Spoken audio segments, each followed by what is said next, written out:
Okay, I think we'll get started.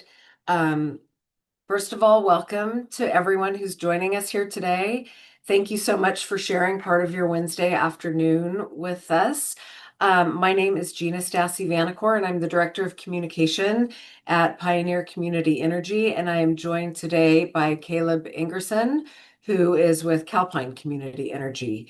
And the purpose of today's webinar is to provide information about our community benefit grant program for members in our territory. And this grant program is made possible by our longtime partner, Calpine Community Energy. I'd also like to acknowledge Jake Trimble of Pioneer, who is behind the scenes. For those of you who are at Pioneer events, you may know Jake. He's often the one that keeps things running behind the scenes. So Jake, could you please advance the slides? Thank you. So, just a little bit about Pioneer and Calpine. Pioneer launched service in 2018, and Calpine has been with us every step of the way. Um, Due to Calpine's generosity, our latest contract included a portion of included a clause that a portion of our invoices go back to the communities that we serve. And that action really does illustrate our shared commitment to give back to the communities. And so today, if you are not familiar, we'll tell you a little bit more about each of us. We will tell you more specifically about the community give back program, the application requirements, and we'll answer any questions you have at the end. So about a little bit about Pioneer. We are a not-for-profit, community-owned electricity provider. We are an alternative to PG&E on the generation portion of your bill. So basically, we buy the power, PG&E still delivers the power through its lines and poles, and Calpine helps us manage the data and the billing. Our number one priority at Pioneer is saving customers money and being a good community partner. And that's where this grant program comes in. To be clear, this grant program is only open to our current members in our service area, which is Placer County, which includes all of the cities within it, El Dorado County and Placerville, and the cities of Grass Valley and Nevada City. While we are so pleased to offer this opportunity to our communities, Calpine actually is leading the application process, including the application review. And I would like to now to turn this mic over to Caleb, who can tell you more about the program and its success in other areas. Thank you, Gina. So Gina already touched on a little bit about our background, but I'll just run through it quickly here before we get into the specifics about the program. So my name is Caleb Ingerson, and I manage our community benefits program here at Calpine Community Energy. We're based a little bit further down south here in San Diego, and we were founded to help support customer choice in energy. We've been around the CCA space pretty much since the beginning, and as Gina noted, with Pioneer since they started up. And we're really invested in committing to reinvesting in the communities that we work in and the partners that we work with. So that was kind of one of the driving factors behind creating this program back in 2021, I believe. And we've expanded it to, I think, 6 of our CCA partners now. So really excited to have the opportunity to expand this into Pioneer territory. Can we move to the next slide? Thank you. So, little overview about this program and the grant. The Community Benefits Grant provides funding to organizations that help advance things like clean energy, sustainability, and resiliency, as well as things like workforce development, education, and things along those lines, which we'll touch on a little more in depth on the next slide. Eligible organizations must be IRS designated 501c3 nonprofits, or they can also be fiscally sponsored by a 501c3 nonprofit. And I'm happy to answer some questions on that later on if necessary. And the funding can be used for a specific project, a program, or just general operations for your organization. Next slide, please. So some of the key criteria that we're looking at, the impact and visibility within Pioneer's territory, so those cities and counties that Gina mentioned before, advancement of clean energy, sustainability, and resiliency, as we touched on before, and then the four priority focus areas, which we've worked with Pioneer to develop, which are research and planning for wildfire mitigation, support for economically disadvantaged groups and individuals, workforce development, and education. Next slide, please. So as far as what must be included in the application, we have the organization's description and mission, which we ask that you limit that to 500 words. Uh, the cities and counties that the proposed project or organization will be supporting, the amount of funding that's requested, the funding categories that the project will support, the proposal, which we ask that you limit to 1,000 words, and a budget, which we'll have a little snippet of the budget later on that we can show you as well. And the awards will range from 10,000 to 25,000 for a 1 year grant term. That obviously will vary depending on how we finalize at the end. But I think we're expecting probably to have somewhere between 2 and 3 grants at the end. Next slide, please. So a couple things that would be good to keep in mind as far as making sure that your application is competitive. Definitely make sure that your proposal is clearly stated and you have good evaluation metrics for success. And those are well defined and you can show your success there. Definitely demonstrate that the application connects with those funding categories and anywhere you can highlighting community impact within those communities and emphasizing areas where you could provide a positive impact for that Pioneer customer segment. And next slide, please. These are the reporting requirements. I won't go over this too in depth. This is also on the application, but we do a 6-month post-award status report. So kind of just, some key metrics, pictures, videos, things like that, just to keep track of the progress of the program, as well as a 1 year check-in just for the same thing and to kind of debrief. Next slide, please. So here's an example of the budget that you would be required to submit. This is all included in the application, which is hosted on Pioneer's website. But we do ask that you break it down among direct costs, staff and labor costs, and others. Next slide, please. So finally, the timeline. So we opened up the application on the 2nd, and the application is hosted on Pioneer's website. We're now at the 18th, where the webinar, where you can learn a little bit more about it. And then the application period will close on the 15th of July. Then July through September, Calpine will be working on evaluating the applications, and we are expecting to contact the grant awardees likely sometime around November. And any questions?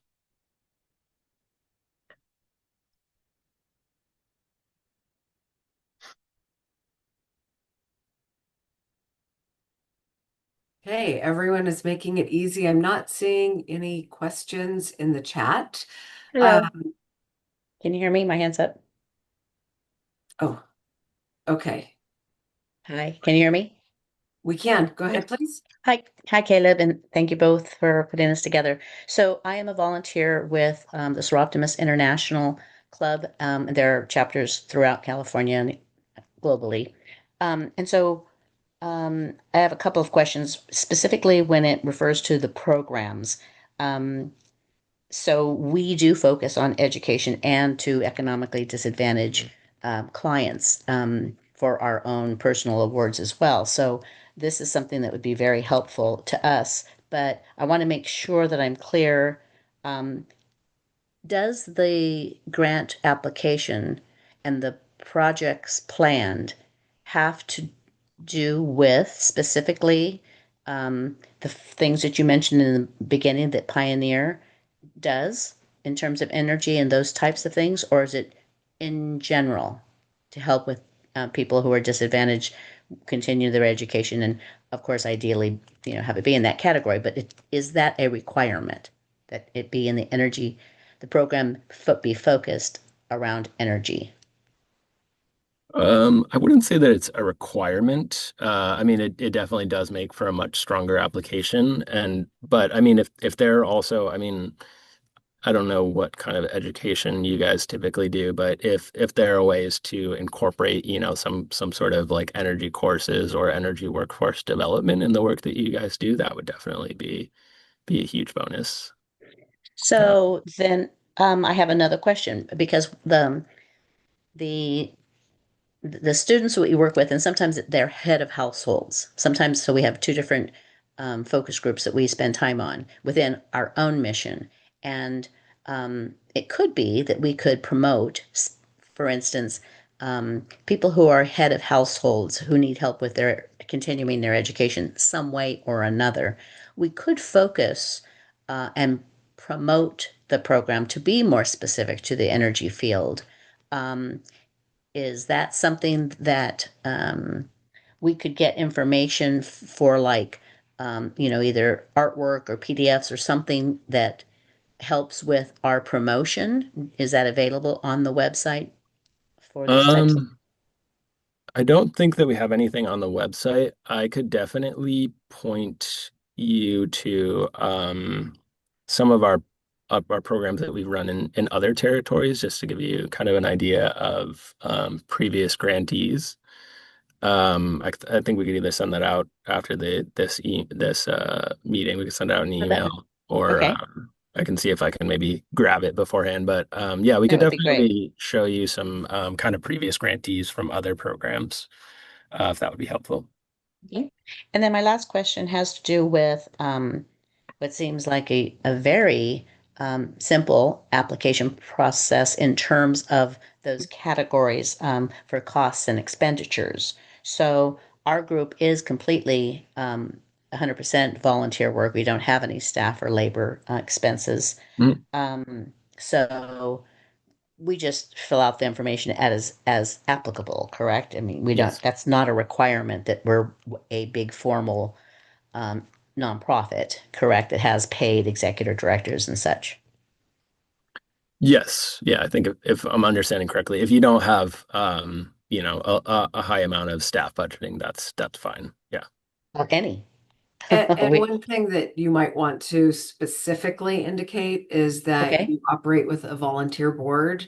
right. Um, I do believe that we are, very familiar with Sir Optimist and the work that you do, and I think there is a lot of crossover in our efforts to help the economically disadvantaged groups.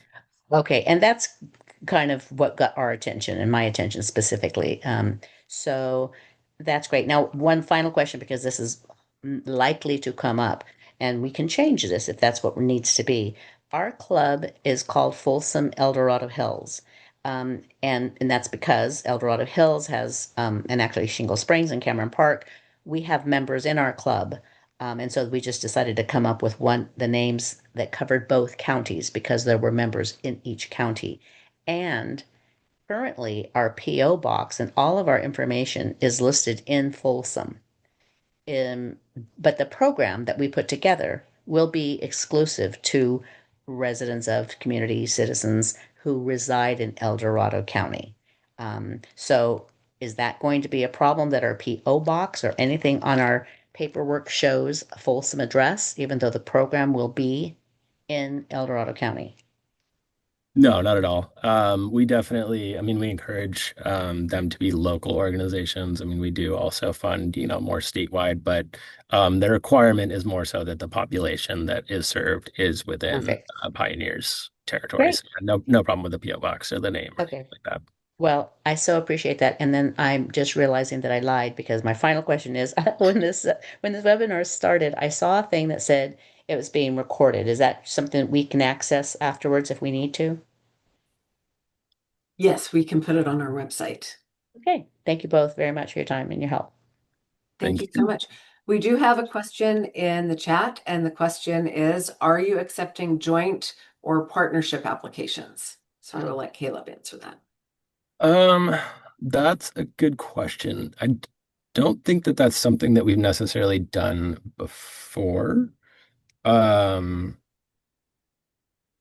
I mean, we could definitely do like there are situations where we'll have like a fiscal sponsor. I guess is there some more information that you could provide on that? Would the funds be going to two different organizations or yeah, I think I need a little bit more information in terms of what that would look like to answer that one. We have a hand up from Susanna. Yes, hi, can you hear me? Yes. Yes. Hi, guys, and B, thank you for asking all those great questions. That helped our situation as well. We're a nonprofit called the Asociación Guadalupana in Placerville, well, El Dorado County, but what we do is hold classes for non-English speakers, and we want to provide and have been providing those classes free of charge for approximately 25 years now. And we do pay a teacher, but everyone else on the board, everybody we're all volunteers. And the question I have is again, a little bit more specifically, teaching English and serving a population that is underserved. Do you see that being in line with your goals of benefits to community? We see it as something that is helpful because then in communicating with Pioneer, many of your clients, being able to communicate with at least basic English skills, I could see it as being helpful. Another thing we do is introduce life skills. I guess I'm piling my questions and comments all in one glob here. So the other pieces, would Pioneer or Calpine, do you guys have services where you come in and do like a class presentation to students? Calpine does not. I'll pass it over to Gina for Pioneer's answer on that one. So, Pioneer is actually out in the community quite a bit. We do field days to help educate people about our role in the utility market. We've often focus on helping customers understand their bill and learn how to reduce their bill because the truth in our area is so many of our customers are really faced with challenges related to their utility bills, which are only getting higher. And sometimes they are in a very difficult position because they have to choose between getting food in their pantry or paying their energy bill. So we do go out and try to do some education that way. We have not done a lot with classrooms or students, so to speak. We usually focus more on educating those who receive the utility bill. And so our classes, I should have mentioned that this is for adults, the classes that we provide. Yeah. And I think, doing outreach with you guys or you guys doing outreach with us could be really beneficial to our students. And we love having, community organizations and resources coming and sharing their information with our students. Great. So, Susanna, what I will tell you, and this is true for everyone on the webinar, with or without the grant, we would be more than happy to come out and talk to your group. Awesome. how we Thank can- you. Thank you, guys. Awesome. We have another question from Rob. Hi, thanks for doing this webinar, Jennifer and Gina. Yeah, in terms of partnering with another organization, our organization is thinking about workforce development, and perhaps this would be partnering with a junior college or other school. However, the timeline is pretty tight, and especially since it's summertime now. Would we need an application from them, or could we just mention who we're thinking about partnering with in this scenario? Yeah, definitely. So, I mean, in terms of the application itself, I mean, we're definitely looking for applications that kind of already have those partnerships identified and um, the planning and a lot of those things in place. I would also note just with the junior college, I don't know if they are a 501(c)(3), but the funding does need to go directly to a 501(c)(3). So if your organization is a 501(c)(3) and you guys wanted to, handle the finances and things like that and partner with them to, kind of administrate the program, or if there's some funds changing hands that way, that I don't see that as an issue, but um, it would definitely need to be managed. The funds would need to go to and be managed by a 501(c)(3). But to answer your original question, definitely I would say, given, the short timeline, you'd want to have those partnerships pretty well identified to make sure that you have a strong application. Okay, thank you. Yeah, uh, that's great. And the funds would be administered through us and um, used for materials too in the training. Sure. Believe we have another question from Jan, maybe a follow-up.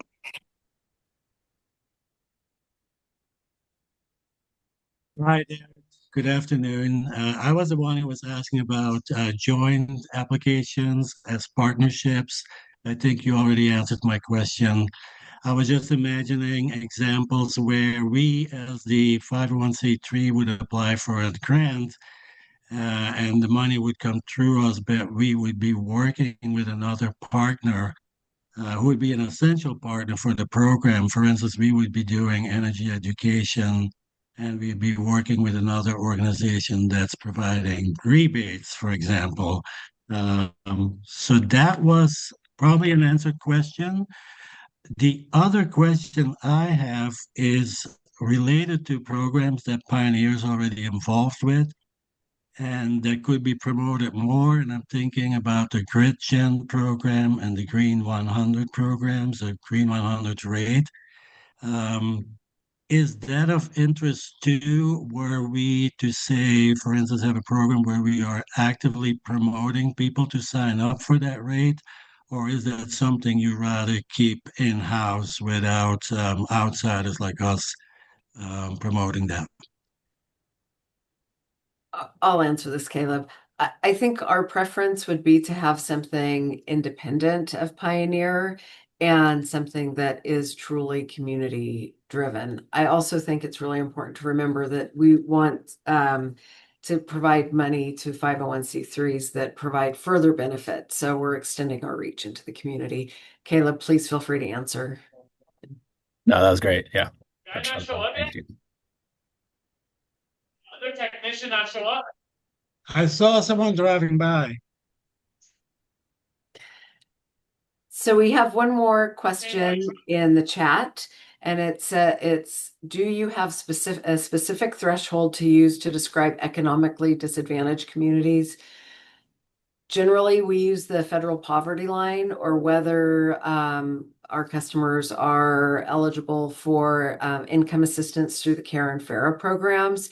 But we do understand that challenges come in many different ways. And so we're familiar with a lot of the organizations that work in our communities. So, Caleb, if you have more to add.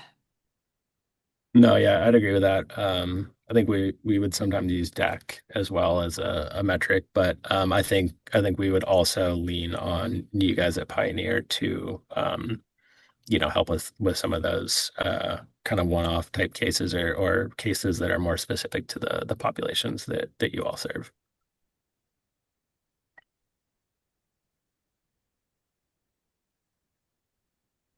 So, Jake, I'd like to circle back to you. I'm not seeing anything else in the chat, and I'm not seeing any other hands up, but I don't want to wrap this up without checking first. Yeah, no open questions or hands up on our end. Is there another way that people can reach out unless if they have questions? Information is on our website. If you go to pioneercommunityenergy.org and look right up at the very top across the top bar, you'll find a link that will take you to the page. We will make the recording of this webinar available. And with that, I'd like to turn everything back over to Caleb for any closing comments. Thanks, Gina. Yeah, thanks for having me today. And I will definitely get that information over to you guys at Pioneer to share with the webinar attendees as far as the recent grantees. But looking forward to seeing everyone's applications. Great. And so just one last reminder, the deadline is firm and it is July 15th. Thanks, everyone. Have a great rest of the day. Thanks, everyone.